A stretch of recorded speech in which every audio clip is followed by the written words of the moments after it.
This message is coming to you from um, Dayton, Ohio, United States. So, the way I was able to find out about the Cbex crash was I was talking to my mom uh, about one day prior about real estate in America. And I was telling her, two states I thought that were very good options. The state that I'm living in currently, which is Ohio, and then the state right next door, which is Indiana.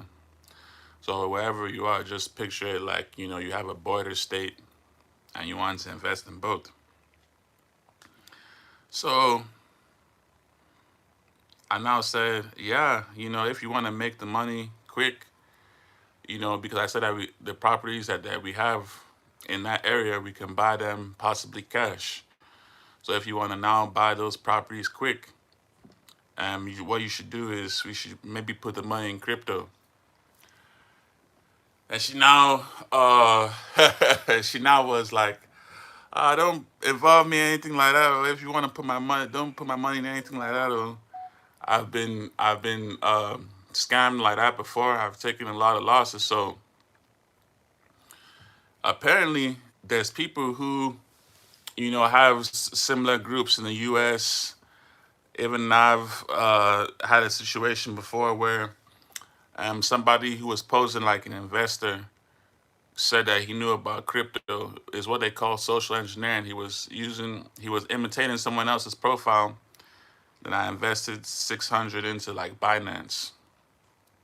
So one of the guys I now work with, um, let's say the equity side, um, he had a boss that was telling me about it because I was able to work with his boss through these, all these tech jobs, tech skills, and his boss had told me about it. A female woman. I didn't necessarily trust her as much, so I just brushed it over. But then one time, the guy I was working with, he told me about crypto in general because I've paid him in crypto before.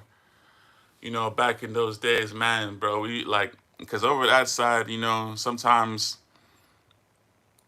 getting paid for a service and then transferring it to a bank is very hard. So I know for a fact, man, I've paid him in crypto, but I've known him for so long, going on 3 years, that I can't even remember all the crypto apps we used to use. Like if I could remember one right now, I wish I could, but I can't even remember one right now.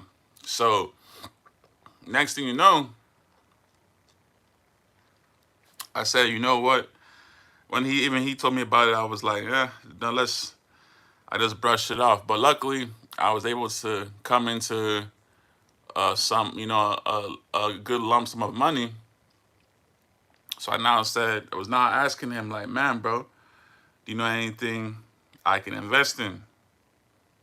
And he was like, yeah, man, there's one platform called Cbex. People are doubling their money in 5 weeks, and to surely, he had a brother who was able to withdraw. So I feel at one point people were withdrawing money from this platform because even me, I put 600 in, and my 5 weeks would literally have been um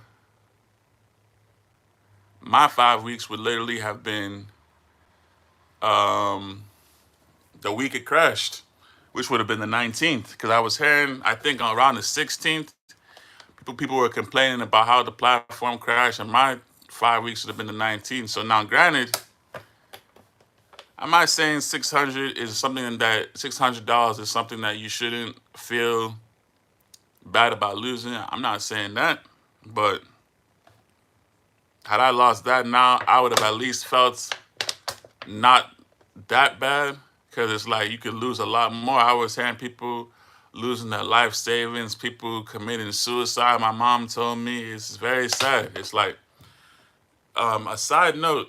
Even if you lose 10,000, 20,000, man. Anybody out there, never commit suicide over none of this stuff because you could get it back, you know? You could get any of that money back, you know?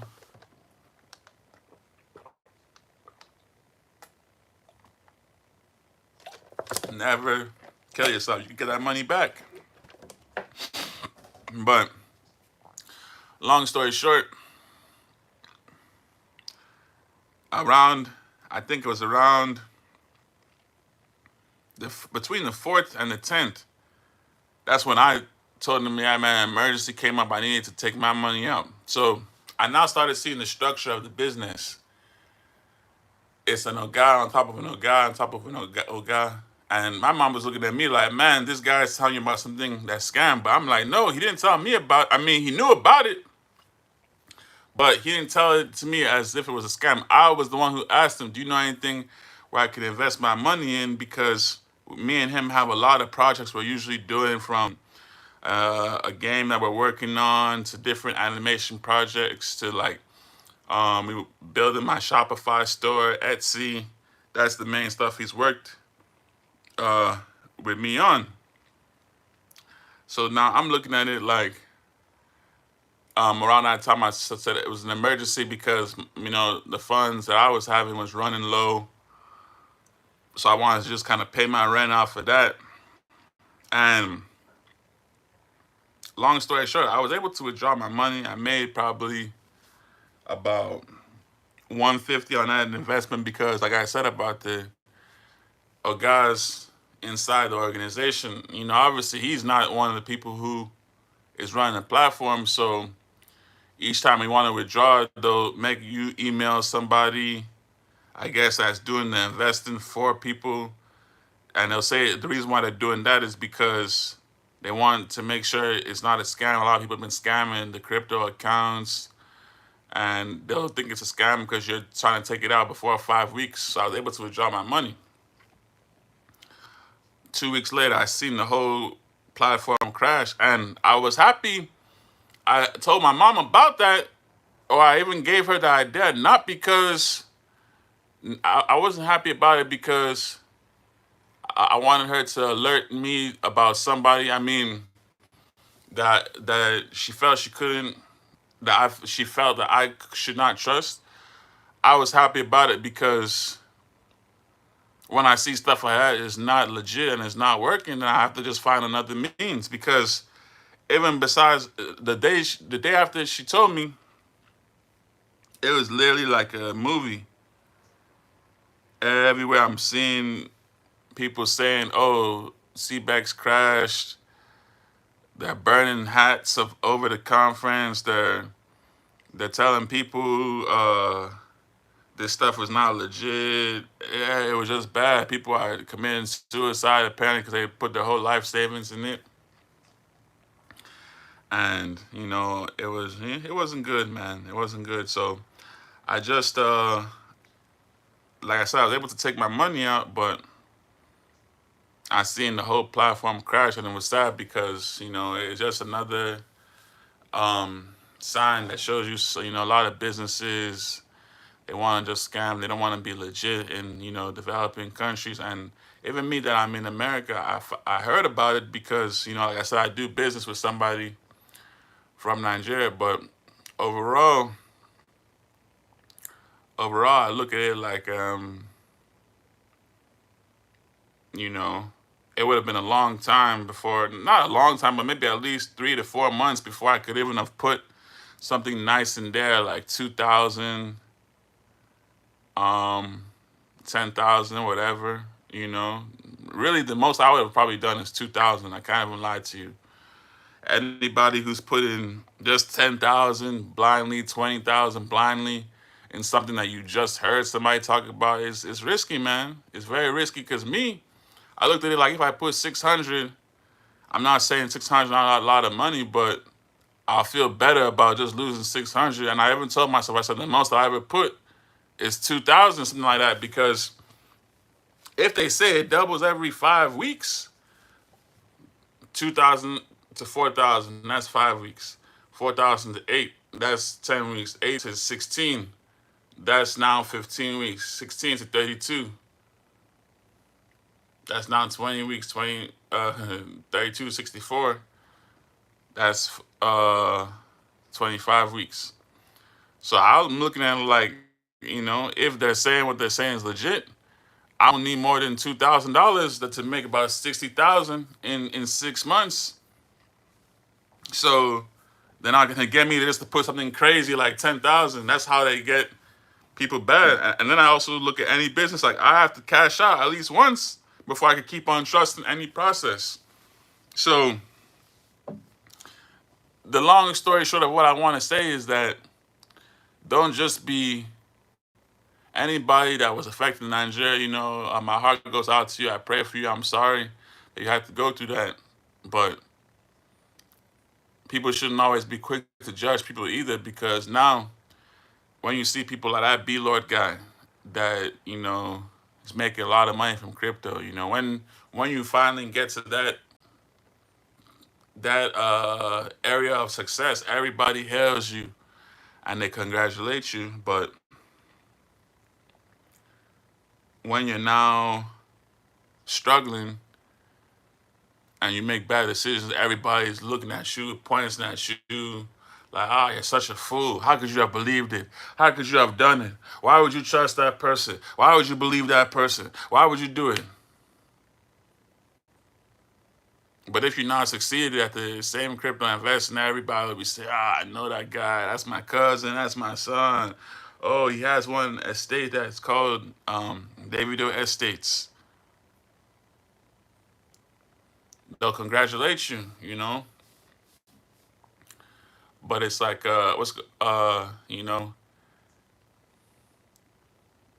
that's just how it is, man. So it's like, you have to just take the good with the bad and know, okay, that wasn't legit. Find another good hustle to get into. Find another good way you can invest your money. Obviously, the crypto wasn't it. So even me, I said, okay, I just got to move to something else. I'm learning about stock now. And,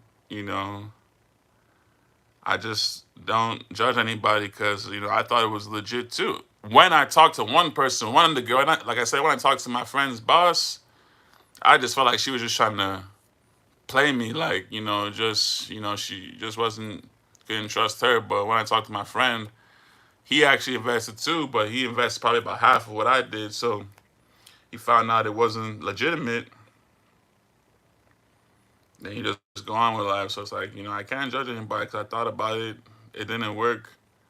I didn't put enough into where I feel bad. And then, life just goes on, man. So, and there's even another business I got hit with too. So I just look at it like I'm not gonna get angry about it, man, because you live and you learn. And it could have been a lot worse for me, but it wasn't. And like I said, I'm just smart to the point now that I've been in businesses where I've lost money that I'm not gonna put something so crazy so I'm gonna even be feeling how a lot of people felt that were affected. But it can happen to anybody. What's going on, Mad Cow? Sorry, I'm just giving like um a little rendition of what happened with this crypto trading app in Nigeria. They got a lot of people got scammed by it. A lot of people lost a lot of money. So I'm just talking about that and how like people shouldn't be so judgmental because a lot of people fell for it. That's exactly what I'm talking about. But what's going on, man? I know it's been a while. Like my mount was broken, so I couldn't live stream for a good minute. Got a new one now, and I got my PlayStation set up with a good TV this time. Clean PlayStation or good working TV now, and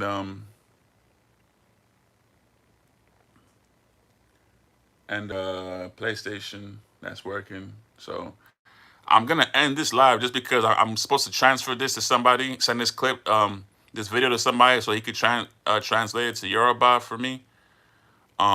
But yeah, man, I'm gonna come right back. So just get up in my live when I come right back, like in 20, 30 minutes, literally.